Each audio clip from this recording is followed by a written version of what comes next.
Welcome to my channel. আমার চ্যানেলে আপনাদের স্বাগতম। আজকে আমি কুচো চিংড়ি দিয়ে নতুন ধরনের একটি রেসিপি বানিয়েছি, আর এই রেসিপি নিয়ে আপনাদের সামনে আসছি। এই রেসিপি বানানোর জন্য এখানে আমি কুচো চিংড়ি নিয়েছি। এবার আমি এগুলি বাটার জন্য সরিয়ে নিচ্ছি। এই যে দেখুন, চিংড়িগুলো সব বেটে নিয়েছি। এবার আমি এর মধ্যে দিচ্ছি চালের গুঁড়ো। এই 2 চামচ চালের গুঁড়ো দিলাম, আর দিচ্ছি 1 চামচ আটা। এবার আমি দিচ্ছি 1 চামচ কর্নফ্লাওয়ার। সেই সঙ্গে দিলাম সামান্য একটু লঙ্কার গুঁড়ো। এবার আমি দিচ্ছি 1/2 চামচ চাট মশলার গুঁড়ো, আর দিচ্ছি টিস্পুনের 1/4 চিনি। এবার আমি দিচ্ছি সামান্য একটু গোলমরিচ গুঁড়ো, আর দিচ্ছি স্বাদ মতো লবণ। এখন আমি দিচ্ছি একটা পেঁয়াজ বাটা। সেই সঙ্গে দিচ্ছি রিং করে নেওয়া একটা কাঁচা লঙ্কা কুচি। এবার আমি দিচ্ছি সামান্য একটু বেকিং সোডা, আর দিচ্ছি অল্প বেকিং পাউডার। এখন আমি এগুলি খুব ভালো করে মেখে নেব।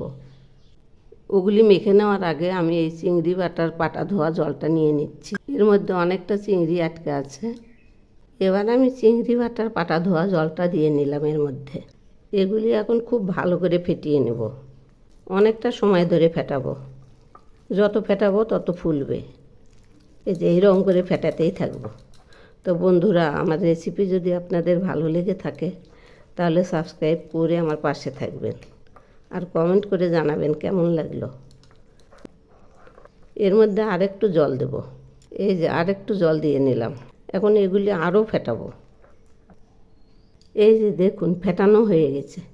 এবার আমি এর মধ্যে একটা করে গন্ধ পাতা এইরকম চুবিয়ে নেব। এরকম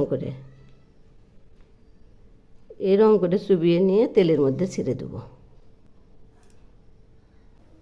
এখন কড়াই বসিয়েছি। কড়াইয়ে তেল দিলাম।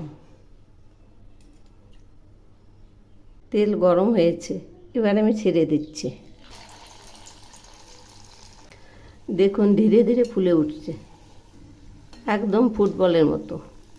এবার আমি উল্টে দিলাম। এই যে দেখুন কতটা ফুলে উঠছে। এখন আমি নামিয়ে নিচ্ছি। এই যে দেখুন, একদম ফুটবলের মতো হয়েছে। আমি আর একটা ছেড়ে দিচ্ছি। আরও একটা দিলাম। দেখুন ধীরে ধীরে ফুলে উঠছে। এবার আমি উল্টে দিচ্ছি। ভাজা হয়েছে। এবার আমি নামিয়ে নিচ্ছি।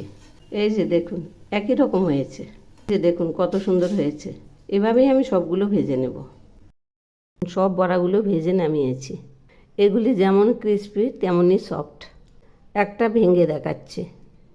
এই যে দেখুন, এই দেখুন একদম মুচমুচে, আর একদম নরম, ভেতরে একদম ফাঁপা। এভাবেই আমি সবগুলো ভেজে নিয়েছি।